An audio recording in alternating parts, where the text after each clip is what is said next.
Welcome to Tochi Stories. Please don't forget to like, subscribe, and turn on post notification because it will mean the whole world to me. Now let's get right into the story. Brace yourself. The days following the brutal public humiliation felt like a funeral that refused to end for Amarachi. Her world shrank to the four moldy, cracked walls of her tiny apartment. Every sound outside, footsteps, passing conversations, even laughter, felt like daggers stabbing her dignity over and over again. She disconnected from the world. Her phone buzzed endlessly at first, Desmond's calls, messages, apologies flooding her inbox. But she ignored them all. Each vibration was a cruel reminder of a man she once trusted, a man who let her fall into the hands of his father's merciless trap. Her hands often hovered over the phone, her trembling thumb near the call button. But her pride wouldn't let her. No, not again. Not after what he did, she whispered to herself each time. Meanwhile, Desmond sat in his luxury penthouse, pacing endlessly like a lion trapped in a cage lined with gold but poisoned with regret. Every second was a war between his heart and his reality. His mind replayed Amarachi's face at the engagement party, the way her lips trembled, the betrayal etched in her eyes, and the haunting moment when she tore the ring from her finger and hurled it at him. He sent voice notes, texts, emails, even letters through Fred, but all were met with painful silence. He had never felt so helpless in his entire life. Money had always solved his problems, but money couldn't fix this. It couldn't buy back her trust, couldn't erase the wound he let his father slice through her heart. Adding salt to the festering wound, Cynthia's presence grew louder by the day. She painted social media with their romance, posting stage photos of her holding Desmond's hand, laughing at expensive restaurants or shopping at luxury boutiques. The captions were always crafted to jab at Amarachi indirectly. Money stays with money. That's how the world works. The blogs picked it up quickly. Headlines screamed, Desmond Williams moves on. Billionaire son finds love again. Out with the poor, in with the rich. Desmond and Cynthia's fairy tale begins. Amarachi scrolled through them in pain, deleting them immediately, yet unable to stop her hands from searching for more. The silence she enforced was the only power she had left, but it was a silence that suffocated her as much as it protected her. Desmond sat stiffly in the back seat of the Bentley, his jaw clenched so tightly it ached. The car pulled up in front of the rooftop lounge Cynthia had booked for their date night, a date he never wanted, but one that his father insisted was good for public relations. Cameras flashed as soon as they stepped out. Cynthia immediately locked her arm around Desmond's, her glossy lips curving into a wide, practiced smile. Smile, baby, she whispered through her teeth. Let them know we're perfect. Desmond obeyed, his face stretching into a hollow grin that felt heavier than chains. Inside, he felt like he was drowning, suffocating in a lie he hated but couldn't yet escape from. They dined on gold-plated plates, surrounded by fellow elites, socialites, influencers, and businessmen whose laughter echoed like empty drums. Cynthia thrived here. She giggled about her newest diamond bracelet, flaunted her designer shoes, and boasted about her upcoming girl's trip to Dubai, all while Desmond sat in silence, barely responding, his thoughts a million miles away. His fingers kept reaching for his phone under the table, opening Amarachi's chat, staring at the last unsent message. I'm sorry. I never wanted this. But he couldn't send it. Not here. Not now. Not with Cynthia's long nails digging into his arm, possessively every time the paparazzi snapped a photo. Meanwhile, back at the mansion, Chief Williams scrolled through the live blog coverage of the date, smiling smugly. Perfect, he muttered. That's how it should be. Money marries money. To him, Desmond's pained expression in the photos was invisible. All he saw was the continuation of the Williams legacy, preserved, untainted by poverty, and perfectly aligned with the circles of power he valued more than his own son's happiness. Desmond, however, sat at the table staring at Cynthia as she laughed loudly over some influencer's joke and felt a surge of realization claw at his chest. This isn't my life. And it never will be. Amarachi carried her tray of bread and akara through the market, pretending not to hear the whispers that followed her like shadows. It was becoming her new reality, To be the woman everyone gossiped about, the one who thought she could climb into billionaire society but got thrown out like trash. Her steps faltered when a familiar voice sliced through the air, sharp, mocking, coated in venom. Well, if it isn't Legos' most famous charity case. Amarachi froze. Slowly she turned, and there stood Cynthia, dressed in a body-hugging designer gown, oversized sunglasses perched on her nose, and a wicked smile stretched across her face. Cynthia sauntered closer, her heels clicking dramatically on the pavement, drawing the attention of the crowd. She removed her sunglasses, revealing eyes that sparkled, not with kindness, but with malicious glee. "Still selling Accra, are we?" she sneered, scanning Amarachi from head to toe. "I thought maybe, just maybe, Desmond would have given you a little money to upgrade. But oh, I forgot. You were just a mistake." Amarachi's hands trembled around her tray. Her lips parted, but no words came. The pain was sharp, but deeper than the insult was the realization. Cynthia wasn't here by accident. She came to crush whatever dignity Amarachi had left. With a flourish, Cynthia pulled out her phone, snapping a picture. "Smile," she taunted. "I need content for my story. From side chick to roadside seller, when gold digging fails." Laughter erupted from nearby market women, half from discomfort, half from fear of associating with Amarachi. Amarachi's throat tightened, her pride hanging by a thread. Her tears burned, but she refused to let them fall. Straightening her back, she whispered, more to herself than to Cynthia, "This is not where my story ends." She turned, walking away, ignoring Cynthia's laughter that echoed behind her. But as she walked, something stirred deep inside her, something that wasn't just pain. It was fire. Desmond sat quietly in the back of his car, his eyes locked on the narrow, dusty road ahead. His driver had parked a distance away from Amarachi's neighborhood as instructed. From where he sat, Desmond could see the crumbling zinc rooftops, the narrow alleyways, and the cluster of roadside stalls that formed Amarachi's entire world. A place so far removed from his marble floors, chandeliers, and manicured lawns. Yet this was where his heart resided. With her. He gripped the door handle as he watched her from afar, balancing her tray, her face exhausted, her movements slower than usual. Even from here, he could tell, she was hurting. And the cruel part? He was the reason. A heavy wave of guilt flooded Desmond's chest. He had wanted to step out, walk up to her, apologize, beg her for forgiveness, to tell her how empty his life was without her. But the words sat like rocks in his throat. What would he even say? That he was sorry for pretending? Sorry for letting his father destroy her? Sorry for standing like a coward while she was ripped to shreds in front of the world? His hands shook as he gripped the steering wheel. His driver, Fred, glanced through the rearview mirror, his voice cautious. "Sir, you sure you want to sit here all day watching her like this?" Desmond didn't answer.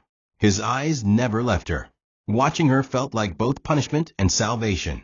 Meanwhile, across town, Chief Williams sat in his office, reading the day's papers, grinning at the positive media buzz surrounding Desmond and Cynthia. "Finally, stability," he muttered. His world was clean again, scrubbed free of Amarachi's presence. To him, it was nothing but a successful damage control operation. "Desmond will thank me one day," he chuckled to himself. But what he failed to realize was that the storm was only brewing. Desmond wasn't as controlled as he assumed, and Amarachi wasn't as broken as he hoped. Somewhere deep inside both of them, resilience was growing. Resilience that would one day threaten to burn his carefully constructed empire to the ground. Cynthia stood in front of her massive walk-in closet, scanning rows of designer dresses, shoes, and handbags that could feed a small village for a year. Yet, despite being surrounded by luxury, she was restless, bitter. Her hands flew to her phone as she opened her Instagram feed, scrolling through photos of her and Desmond, carefully curated to appear like the perfect power couple. But the truth behind the camera lenses was far from perfect. Desmond had become colder, distant, and visibly irritated. The more she tried to impress him with her beauty, wealth, and connections, the more he seemed disgusted, not that she cared. As long as the world believed the fairy tale, her ego remained intact. But beneath the surface, Cynthia's resentment festered. It wasn't just toward Desmond's indifference, it was toward Amarachi. In Cynthia's eyes, Amarachi represented everything that should never cross into their world. Poverty, simplicity, humility. She embarrassed me, she humiliated me simply by existing, Cynthia hissed, pacing the room. Her mind wasn't just set on marrying Desmond anymore. It was set on making sure Amarachi never stood straight again in her entire life. Every mockery, every insult, every rumor Cynthia could weaponize, she did, posting subtle digs online, spreading gossip to social circles, and ensuring Amarachi's name remained a joke in elite conversations. Desmond noticed a change, and his disgust grew sharper. Sitting across from Cynthia at a formal dinner that night, he watched her boast about her latest shopping spree, brag about spending 5 million Nigerian nairas on a handbag while laughing with other socialites. He realized then this was never going to work. Her laughter felt hollow, her words sharp like knives, always cutting down others, always competing, always proving. He leaned back, rubbing his temples, staring at his wine glass as Cynthia giggled, oblivious to the fact that the man sitting right across from her was slowly disappearing, emotionally, mentally, until only a shell remained. The next day, Amarachi walked through the market, pretending not to notice the stares. But today, something was different. There were whispers, laughter that followed her steps like shadows. As she approached her stall, her friend Ngozi rushed to her, phone in hand, eyes wide with pity. "Amara, have you seen this?" Ngozi asked breathlessly. Amarachi frowned, wiping sweat from her forehead as she leaned in. Her blood ran cold. On the screen was a viral post, a TikTok video created by one of Cynthia's influencer friends. In it were photos of Amarachi, old pictures taken sneakily while she worked, her hands covered in flour, her clothes stained from frying akara. The captions read, "When you dream too big, thinking a billionaire will marry you faced with tears of joy, broken heart." She fed him akara, but forgot he owns the company that makes the flour faced with tears of joy. Her throat dried instantly. Her hands trembled as she took the phone, scrolling through thousands of comments. Girls like this never learn. Gold digger that failed. Back to the street, Ani. No wonder he chose Cynthia. She fits his level. Every comment was a dagger. Her breath came in sharp gasps as her chest tightened painfully. She tried to smile, to act like it didn't matter, but her lips quivered. Her legs buckled, but she remained standing, barely. Why can't they just let me be?" she whispered, blinking back hot tears. But even as the shame swallowed her whole, something inside her, the last burning ember of pride, refused to let her collapse. From a distance, Desmond's car was parked quietly. He watched the entire scene unfold. Amarachi's trembling hands, her shocked face, the way she struggled to hold herself together in the face of public cruelty. His own hands balled into fists as his vision blurred with rage. This had gone too far. Too far. His heart pounded, his jaw tightened. This is it, he muttered. "I can't let this go on. I won't." For the first time in weeks, something shifted inside him. The beginning of rebellion. And for the first time, he realized that saving Amarachi wasn't just about love anymore, it was about saving himself too. Desmond sat at the edge of his penthouse bed, gripping his phone so tightly his knuckles turned pale. His chest felt as though it were being crushed by an invisible weight, a suffocating mixture of guilt, regret, and anger. He had spent the last hour scrolling through every cruel comment on the viral video targeting Amarachi. Every insult cut him deeper than the last. And what burned more than the words were the faces behind them, Cynthia's influencer friends, the same shallow circle he'd been forced to tolerate. Each of them had joined in mocking a woman they didn't even know. A woman who had given him more love in her poverty than these people could offer in their lifetime of riches. He stood abruptly, sending the glass of water beside him crashing to the floor. His breaths were sharp, furious. "No more. I can't do this anymore," he growled under his breath. His phone buzzed just then, another message from Cynthia. A photo of her at a rooftop party, captioned, "VIP life." Mrs. Desmond loading, nail polish medium skin tone, red heart. His stomach twisted. He was tired. Tired of the fakeness, the constant charade, The empty smiles for paparazzi, the robotic conversations about brands, luxury vacations, and parties. The worst part? His father's voice echoed in his head, as it always did. Desmond, this is how legacy works. You marry within your class. Love is for peasants. Wealth marries wealth. That voice had controlled him for so long that he barely recognized the sound of his own desires anymore. But today something snapped. His reflection in the mirror looked hollow, foreign, a man dressed in luxury, but drowning in misery. He whispered to himself, "This isn't me. It was never me." Later that evening, Cynthia burst into Desmond's apartment uninvited, giggling with her phone in hand. "Babe, guess what? My post hit over 500K views. Can you believe it? Look, even Lagos Gossip reposted it." She pranced around the living room, showing him the screen, with Amarachi's face being dragged online. Desmond's jaw clenched. For the first few seconds, he said nothing. Then, with a voice colder than ice, he snapped, "Cynthia, what is wrong with you? Are you that empty inside?" Her smile faltered. "Excuse me," she scoffed. Desmond stood, stepping closer until their faces were inches apart. "Is this what makes you happy? Destroying someone who has done nothing to you? Mocking someone because they weren't born into money?" Cynthia blinked, her mouth opening, but no words coming out. For the first time since this arrangement began, Desmond's mask was off, and the fury behind his eyes sent a chill down her spine. The following morning, Desmond stood before his father in the grand marble office that once felt like the center of his universe. Now it felt like a prison. Chief Williams sat behind his massive mahogany desk, dressed in his flowing yubata, gold rings glinting as his fingers tapped impatiently on the polished surface. His face was lined with irritation the moment Desmond walked in. "I'm hearing things, Desmond," he said flatly. "You're starting to behave foolishly. Canceling meetings. Avoiding Cynthia. What is this nonsense?" Desmond stood tall, but his fists clenched at his sides. "It's not nonsense. I'm done playing house with someone I don't even like. Cynthia's a nightmare, Dad. She's cruel, arrogant, obsessed with status. I don't want her. I never did." His voice trembled, not with fear, but with the frustration of years of being silenced.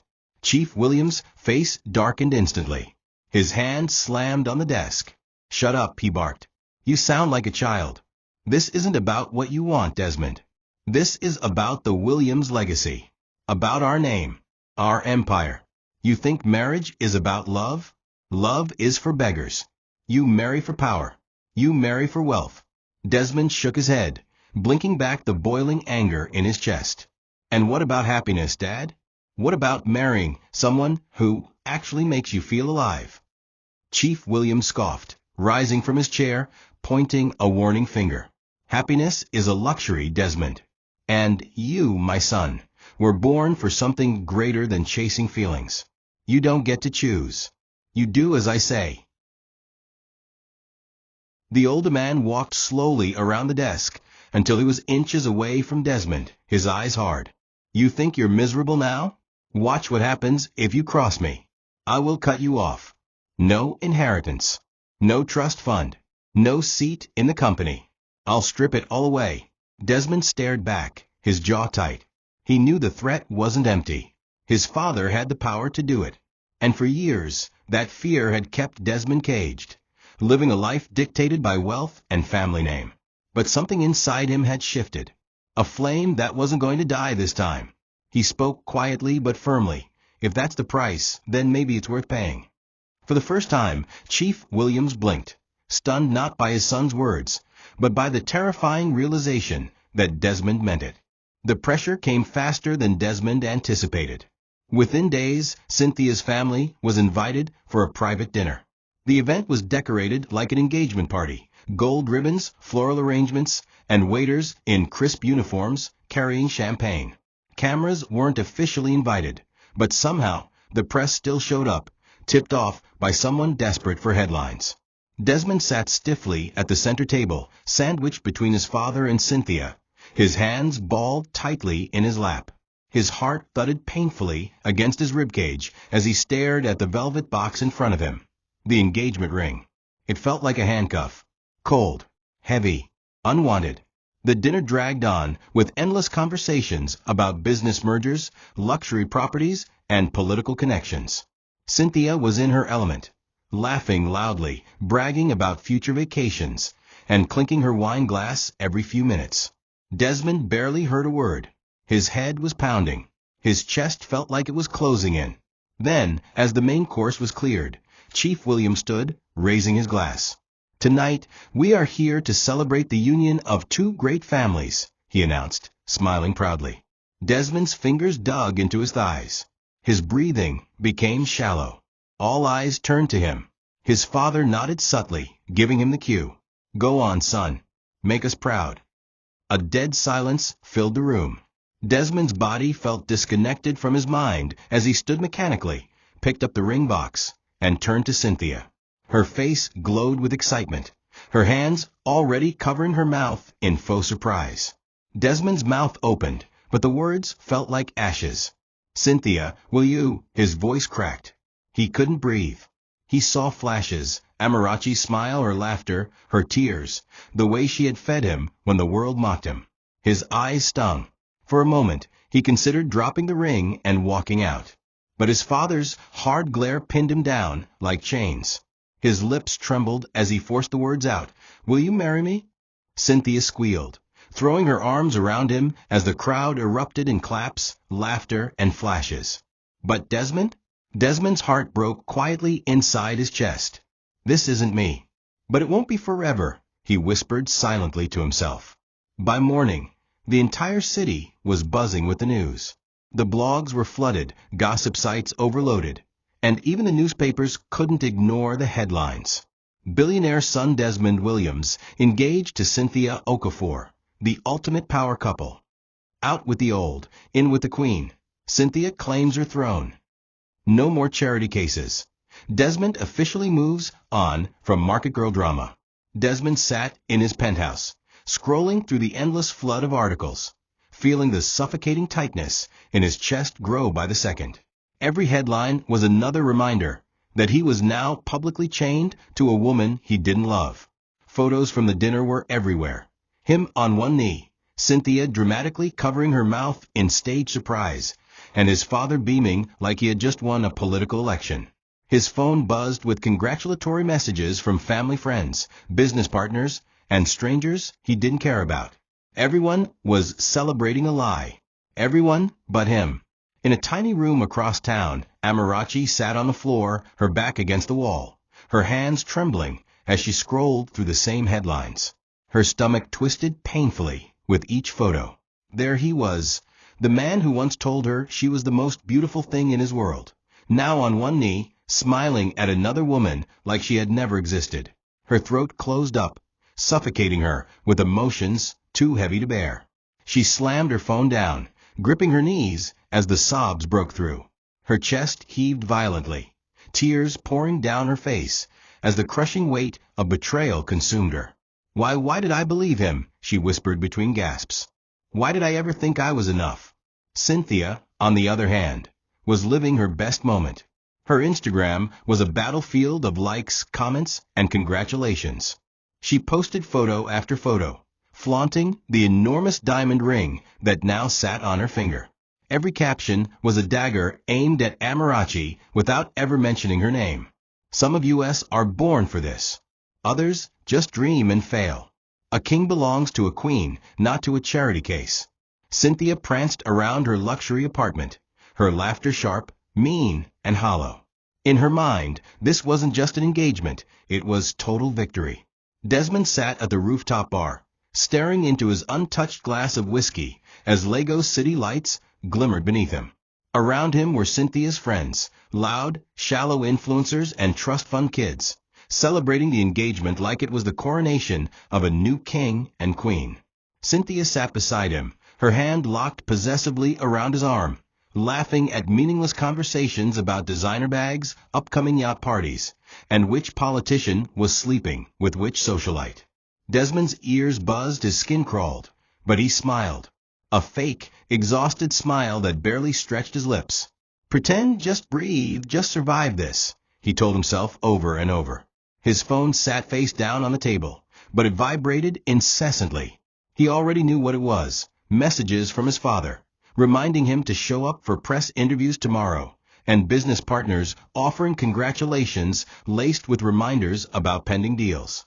But there was one chat he kept opening and closing: Amarachi's. Her last message was months old. Just her name sitting at the top of his screen felt like an open wound. He wanted to text her, to say, "This wasn't my choice. I'm sorry. I never stopped loving you."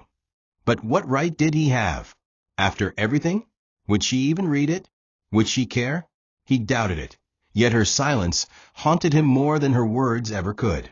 At some point during the evening, Cynthia turned to him, brushing his shoulder as she laughed. "You know, life feels perfect now," she purred, sipping her wine. Desmond turned to look at her, really look at her.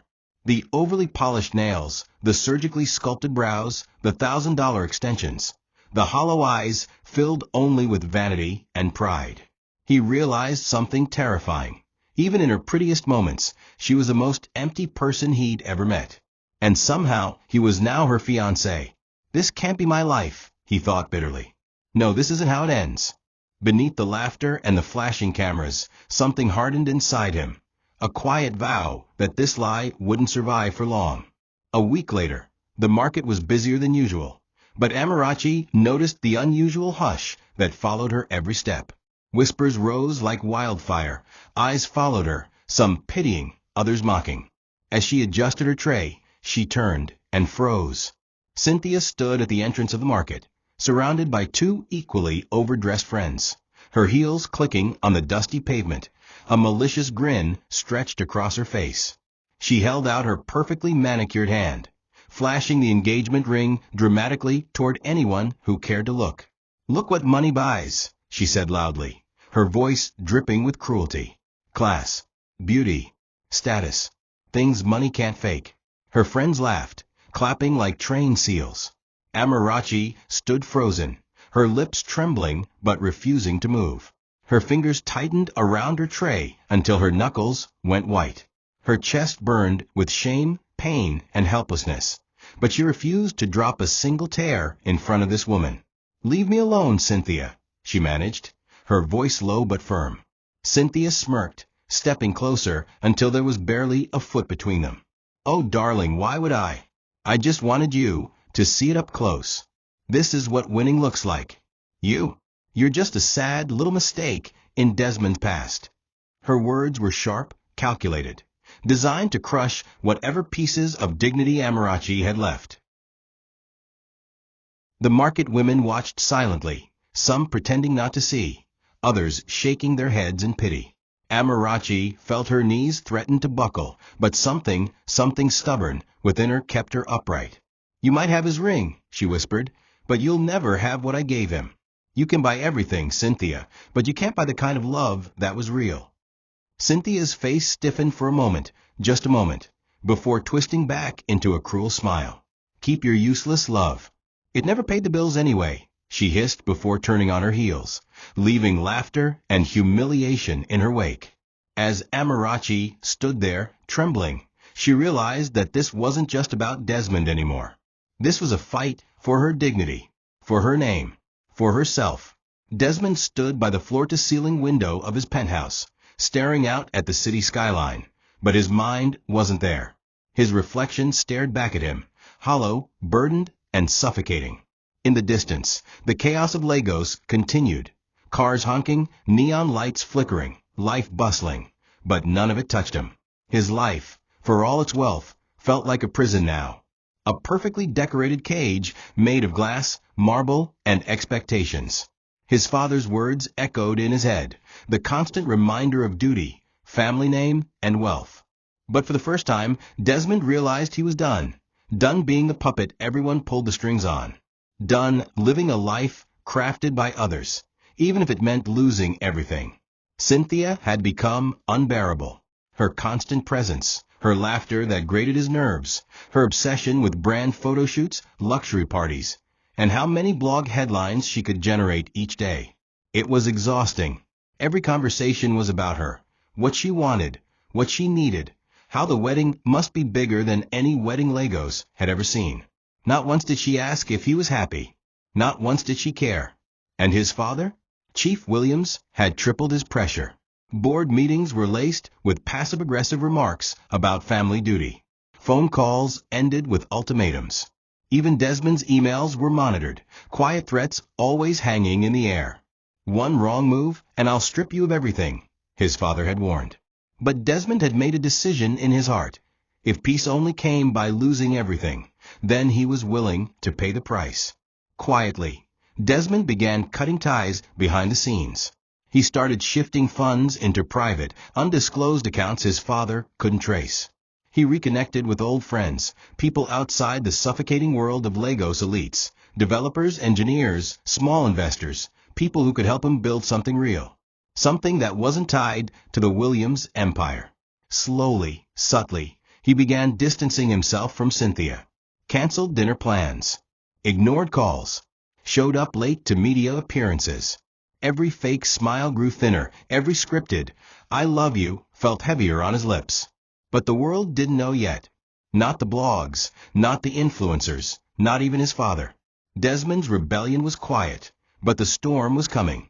The Williams mansion buzzed with preparations that felt more like a royal coronation than a wedding. Event planners moved like ants, weaving between decorators, florists, and security personnel. Rolls of imported silk were draped over archways. Chandeliers were cleaned until they sparkled like diamonds. Exotic flowers, flown in from 5 different countries, lined the gardens. The guest list was obscene: governors, senators, billionaires, oil magnates, celebrities. The media had been promised exclusive coverage, with TV stations set to broadcast the wedding live. Cynthia supervised everything with the obsession of a dictator. No, the roses must be from Italy, not Kenya. Change it, she barked into her phone. Her face glowed with excitement. Her steps floated with the satisfaction of victory. To her, this wasn't just a wedding. It was a public declaration that she had won. Desmond sat on the balcony upstairs, watching the chaos below as his heart sank lower with each passing minute. He wasn't angry anymore. Anger had burned itself out weeks ago. Now, there was just a heavy numbness, a hollow ache in his chest that felt like slow suffocation. He imagined Amarachi somewhere in the city, probably hearing the news, probably seeing the headlines. Billionaire Wedding of the Year loading. His fists clenched. He hated himself for his weakness, for how long he'd let things go this far, for every day that passed with her thinking he'd truly moved on. His phone buzzed with texts from Cynthia, links to wedding inspiration boards, cake tastings, tuxedo fittings. His father texted simple, cold reminders: "Don't embarrass this family." Desmond closed his eyes and whispered to himself, "I won't." But not the way you think. On the surface, everything was perfect. The media painted them as the golden couple, heirs to wealth, beauty, and influence. But beneath the glittering facade, the cracks were splitting wide open. Desmond's friends noticed it first: the way he stared blankly during conversations, how he sat in meetings without saying a word, his cold, clipped responses. Even the event planners whispered, "The groom doesn't look happy." But no one dared say it aloud. No one dared question the Williams name. And as the wedding date drew closer, Desmond knew one thing for sure: he could not, would not, go through with it. The only question left was how, and when he would tear the entire charade apart. The night before the wedding, the mansion was quieter than usual. The decorators had finished, the caterers had left, and the house was wrapped in tense anticipation. Desmond sat in his childhood room, staring at the wedding suit hanging neatly on the rack, a tailored masterpiece of silk, cashmere, and pain. His fingers trembled as he touched the fabric. It felt like a noose disguised as luxury. Every stitch was a lie. Every button another lock in the prison his father built for him. He sat heavily on the edge of the bed, burying his face in his hands. As memories flooded his mind, Amarachi's laughter, her kindness, the way she looked at him like he was more than his money. No one had ever made him feel like that. Not before. Not since.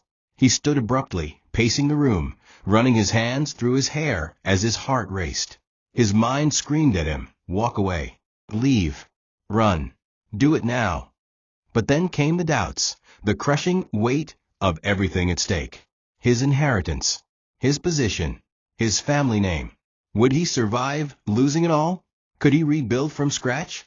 But when the image of Cynthia flashed through his mind, her condescending smile, her cruel jabs at Amarachi, her obsession with being the queen of Lagos, the answer became painfully clear. I would rather be broke than be chained to that woman. His hands tightened into fists. His chest heaved. For the first time in his life, he felt something he hadn't felt since childhood, freedom. Not because he had it, but because he was finally choosing it. At midnight, Desmond walked out onto the balcony, staring at the stars. The air was thick with humidity, but it couldn't smother the fire now roaring inside his chest. He pulled out his phone, scrolled to Amarachi's contact, paused. His thumb hovered. His lips trembled. But he couldn't type. Couldn't call. Not yet. Tomorrow, he whispered. Tomorrow I end this. Tomorrow, I take my life back. Far away, in her small room, Amarachi lay awake too, staring at her cracked ceiling, wiping silent tears as the noise of the city faded. Somewhere deep inside her a voice whispered, "This isn't over." Not yet. Neither of them knew just how right they were. The storm was just a few hours away. The sun rose like fire over Lagos that morning, but for Desmond, the glow felt more like a spotlight of judgment than celebration. The Williams mansion was a spectacle. Rows of Rolls-Royces lined the driveway. White tents stretched as far as the eye could see. Florists bustled about, stringing roses worth more than most people's rent. Security personnel stood like statues, and the press was already stationed at every entrance, cameras flashing, microphones ready. Guests arrived in glittering agbatas and flowing gowns, dripping in diamonds, pearls, and pride. The air smelled of expensive perfume mixed with tension, the kind that sticks to your skin.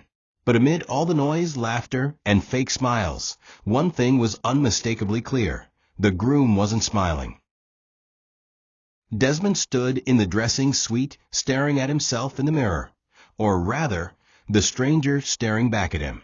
The perfectly tailored tuxedo fit like a second skin. The diamond cufflinks, the silk pocket square, everything screamed power, wealth, and prestige. Everything except him. His heart pounded, so hard it felt like his chest might explode.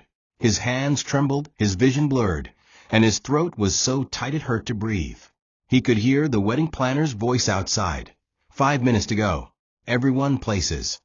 Cynthia was probably already standing at the altar. Her plastic smile stretched wider than ever. Camera zoomed in, ready to capture the perfect bride. Desmond clenched his fists. "No," he whispered. "Not today. Not ever." The doors to the grand hall opened. A soft piano played. The guests stood, turning their heads in expectation. Desmond stepped in, his steps slow, heavy. He walked down the aisle, flanked by groomsmen whose smiles faltered when they saw his face. He reached the altar. Cynthia turned, her grin wide, her hand reaching for his. But something in his cold, unreadable eyes made her blink. Desmond took a deep breath, turned to the crowd, and with a voice loud enough to silence the room, he said, "I can't do this." A wave of gasps rippled. Murmurs exploded. The officiating minister blinked, confused. Desmond continued, his voice trembling but clear, "I won't go through with this, because this marriage, this entire event is a lie." The silence broke into chaos. Guests turned to one another, cameras flashed, reporters scrambled, and somewhere in the center of it all, Cynthia's face twisted into horror. For a moment, the world stood still. Then Chief Williams rose so violently that his chair toppled backward, his agbada flaring like the wings of an angry beast. His face turned a deep shade of crimson, veins bulging on his forehead. His voice boomed, drowning the murmurs and the cries. "Desmond, what nonsense is this?" His cane slammed against the marble floor, the sound echoing like a gunshot. Guests shrank back, unsure whether to run or stay seated. Desmond turned to face his father, for the first time in his life standing taller than the man who had ruled every aspect of his existence. His jaw tightened. His hands trembled but didn't falter. "I said what I said. I'm done being your puppet. I won't marry someone I don't love just to maintain your legacy." Chief Williams stormed forward, pointing a trembling, furious finger at his son. Ungrateful child. After everything I've done for you, after all the wealth, the life, the name I built for you, you dare humiliate me in front of the world. His voice cracked with rage. Desmond's voice, however, was eerily calm, the calm of a man who had finally made peace with the price of freedom. Then take it all. Take the money. Take the company. Take the name. If it means living like this, I don't want it. A collective gasp swept the crowd. Phones were out. Live streams were exploding. Breaking news. Billionaire wedding canceled mid-ceremony. He walked out. Chief Williams' lips quivered, his hands shaking. You're dead to me. From this moment. Dead to me. I strip you of everything. Every account, every property, every share. You are no longer my son. The words rang out cold and final. Desmond stood there, absorbing the blow. But to his own surprise, the relief outweighed the pain. It was over. The chains were off. Around him, guests began murmuring louder, some slipping away quietly to avoid the drama, others holding up phones recording every second. Desmond turned one last time to look at Cynthia, whose face was now twisted between rage, disbelief, and pure humiliation. Then, with slow, deliberate steps, Desmond walked out. Past the cameras. Past the legacy. Past the life that was no longer his. The aftermath was brutal. As the dust settled, Cynthia stood in the center of the hall, trembling with a mixture of rage and disbelief. Her hands clenched so tightly that her nails dug crescent moons into her palms. Her breath came in sharp, erratic gasps as her mind raced, searching for someone, anyone, to blame for the most humiliating moment of her life. Her lips curled, her teeth clenched until her jaw hurt. She whipped around to her friends, who stood awkwardly silent, unsure whether to comfort her or pretend they hadn't seen this disaster unfold. Did you see it? Cynthia screamed. Did you see the way he humiliated me? Her shriek echoed off the marble walls. But beneath the tears of rage, something more sinister grew. Hatred. Not just for Desmond, but for Amarachi. In Cynthia's warped mind, Amarachi was the root of it all. If that street rat had never existed, this would never have happened, she hissed. Her hands trembled as she grabbed her phone, scrolling violently through her contacts. She wasn't going to let this end here. If she lost everything, the marriage, the status, the name, then Amarachi would lose even more. She thinks she can just sit there in her little shack and smile? Oh no, she has no idea who she's dealing with. Cynthia's face twisted into something almost unrecognizable. The arrogance gone, replaced by raw malice. Without hesitation, she dialed her media contacts, her lawyers, her influencer friends. I want her destroyed, she seethed. Find dirt. Fabricate it if you have to. Spread rumors. Buy her landlord. Block her from getting work. I want her name dragged through the mud until even the streets reject her. Her fingers flew across her phone screen, sending messages faster than her brain could process. Revenge wasn't just an idea now, it was oxygen. Her entire existence became focused on one thing. If I can't be Desmond's wife, then Amarachi doesn't deserve to breathe. And as Lagos buzzed with the shocking news of the wedding that never happened, none of them knew.